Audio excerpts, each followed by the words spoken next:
You are on the verge of uncovering the genesis of Bitcoin, a digital currency that emerged amidst a tumultuous financial climate, designed to facilitate secure direct transactions online. So this is where, in some sense, the crisis began. Yeah, this was the place where people were stumbling out of offices on the 15th of September 2008. Its primary objective was to enable swift and reliable online money transfers. In order to fully understand the origins of Bitcoin, it is important to ask the question, where did it come from? The answer to this question will be revealed in its entirety, so it's crucial to stay informed until the very end. In September 2008 was indeed liquidity provision.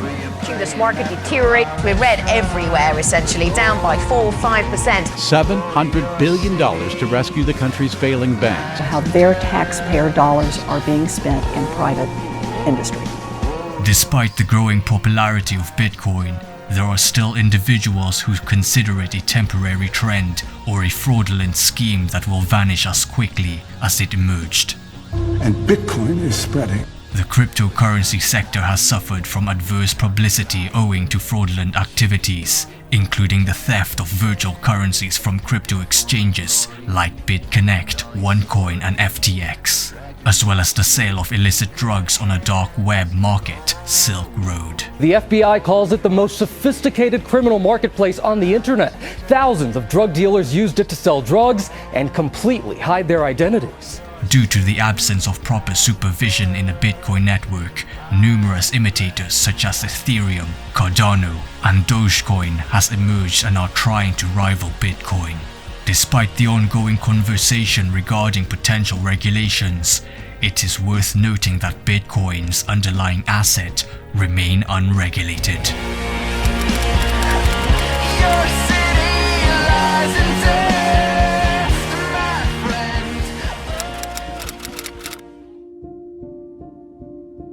A common belief among some is that Bitcoin operates in a dark market and is essentially a valueless form of digital gold that could potentially fuel criminal behaviors on a large scale if widely adopted, even though fiat currencies such as the US dollar have also been utilized by criminals as a medium of exchange for illegal activities also, like human trafficking, drug trades and weapon purchases.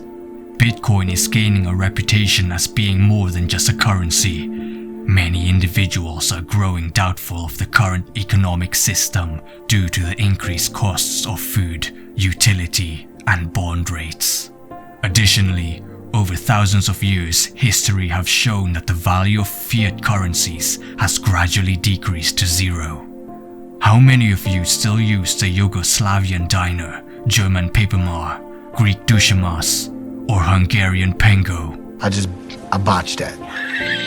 These are all fiat currencies that have already gone extinct, just like every other fiat currencies that existed or will exist in the future. As a result, there may be challenges to come.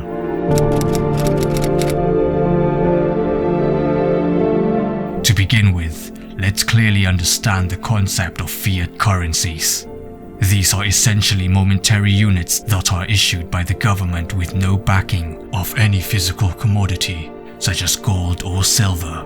The value of fiat currencies are solely dependent on the demand and supply dynamics, as well as the stability of the governing authority that have issued it. Moving on to the topic of Bitcoin, let's delve deeper into these nuances. Let's do this. Although Bitcoin is not without flaws, it appears that it has gained sufficient traction to deem unstoppable at this point. According to Friedrich Hayek, a Nobel Prize winner in economics in 1974, he said that he does not believe there will ever be good money again before we take it out of the hands of the government. Hayek further added that the only option we have is to introduce something that the government cannot stop. This something could be Bitcoin. Bitcoin. What's Bitcoin? To simplify things, let's go back to the fundamentals and understand how Bitcoin operates. Let's assume you wish to purchase a pair of shoes. When you use your bank card for the transaction, The store checks with your bank to ensure that the amount is covered by the fund in your account. In order to ensure that you have sufficient funds, the bank reviews its records. Once it confirms that you have enough money to purchase the shoes, it informs the store and approves the transaction. The bank then debits the amount from your account, updates its records, and charges either you or the vendor for its services. If you intend to eliminate banks from the equation, there arises a question of reliability. Whom would you rely on to maintain accurate records and ensure proper recording of the transaction?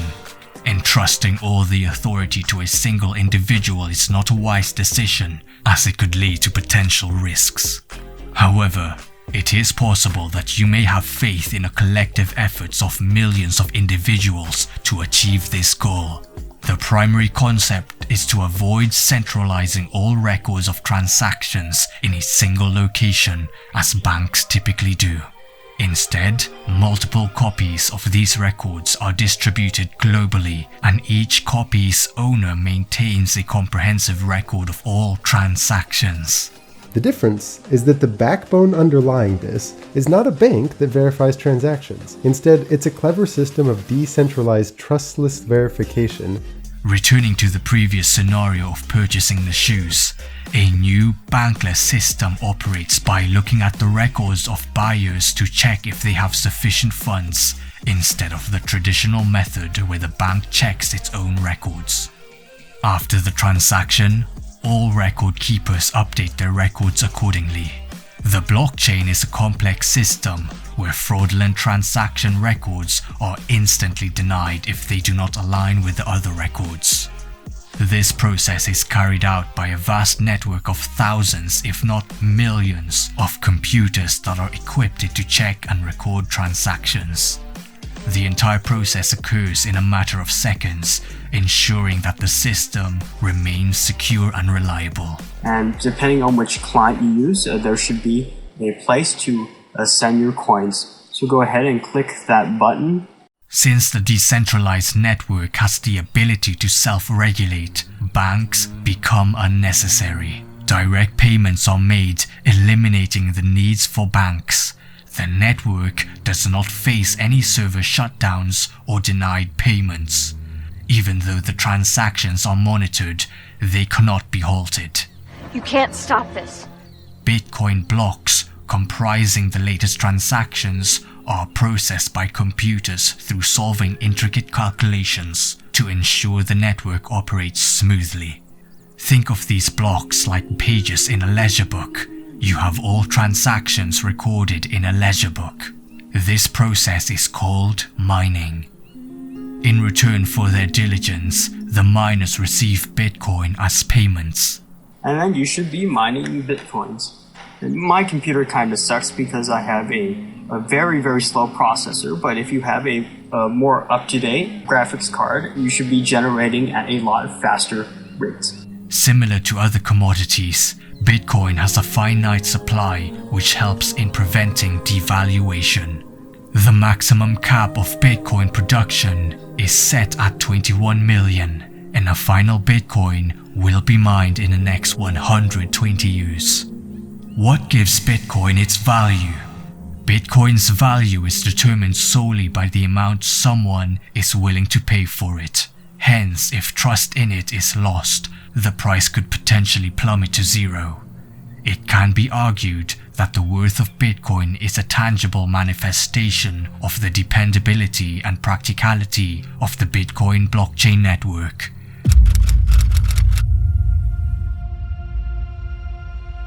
How is Bitcoin maintained? Maintaining Bitcoin involves continuous upkeep to its code. Although the code is accessible to anyone due to its open source nature, it is subject to frequent modification. Despite the common belief that the code has remained unchanged for the past decade, it undergoes regular enhancements through the Bitcoin Improvement Proposal (BIP) to ensure seamless operation. A BIP serves as a written proposal for modifying the core without providing any opportunity for unauthorized code injection. The proposal can only be approved if 95% of the most recent 2,000 miners reach a consensus, which operates like an economic voting system. Okay, we'll take a vote. Is this a disruptive technology? A blockchain can be thought as a database that is networked on a large scale. It resembles a financial ledger that is spread out across the entire blockchain network. In comparison to a traditional banking system, internal database upgrade may enhance efficiency within a bank's operation, but is unlikely to have sufficient transformative or disruptive impact on the whole banking industry. On the other hand, the concept of a blockchain network becoming public means it is decentralized.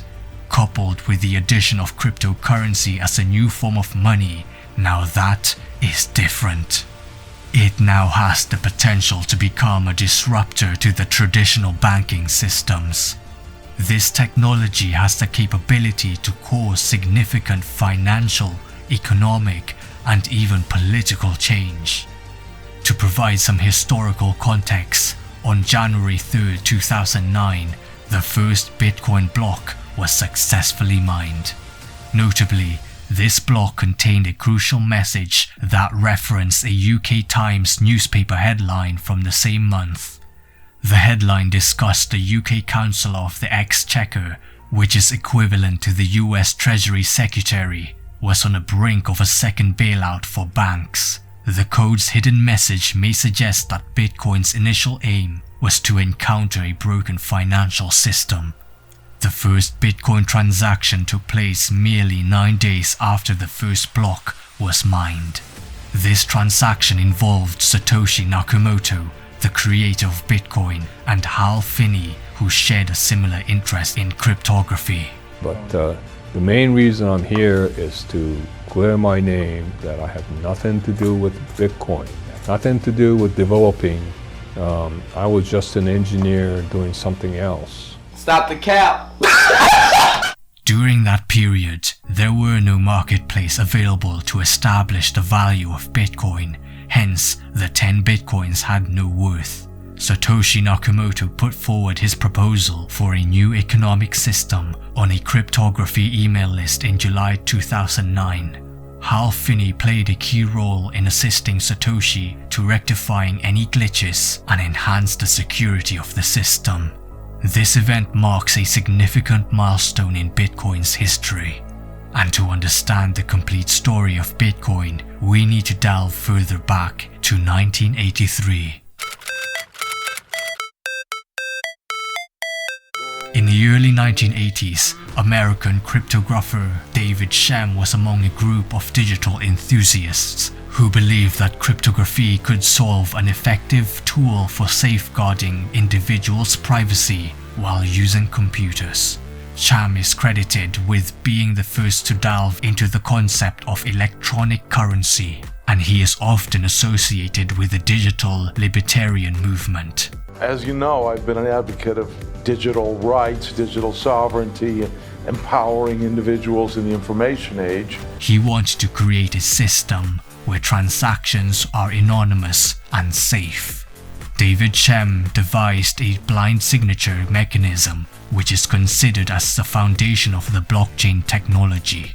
Furthermore, he established DigiCash in 1989 following the creation of cryptographic electronic money system and introduced ecash in 1993.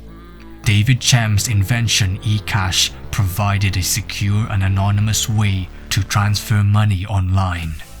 The credit card payment system was deemed highly unsafe, and ecash was a solution to this problem. It's not safe. Insiders claim that ecash was technically flawless and resolved issues related to credit card payments, including security risks and charges. Despite Shem's good intentions, the US administration perceived it as a threat, which posed a significant risk. You're going to help us, Mr. Anderson. The ecash product garnered significant attention from buyers, much like Bitcoin. And during the peak of its hike, Bill Gates and David Chem discussed incorporating ecash into Microsoft's Windows 95 operating system. Gates made an offer of $100 million for the crypto work of Chem. However, Chem turned down not only this offer, but also several others. Rejected. Former employees revealed that Chem had doubts regarding the intentions of any interested parties in his crypto work. He wanted ecash to be perfect. The really amazing thing about Bitcoin is it allows you to hold the fruits of your time and labor, in other words, your savings, in a form that cannot be confiscated, censored, debased, or devalued through money printing. Bitcoin really is the ultimate retirement account. You have reached the end of this segment. If you wish to continue, please proceed to part 2. I hope you learned something of value. If so, consider subscribing to my channel for more videos like this. Never break, always fight, never quit, do it right, play the game, win it life, have no shame, there's no time, feel the pain, live the grind, I could change, in my mind, pick a lane, commit and climb, the only way to win it life, I never miss that stack, taking big swings, bitch, hand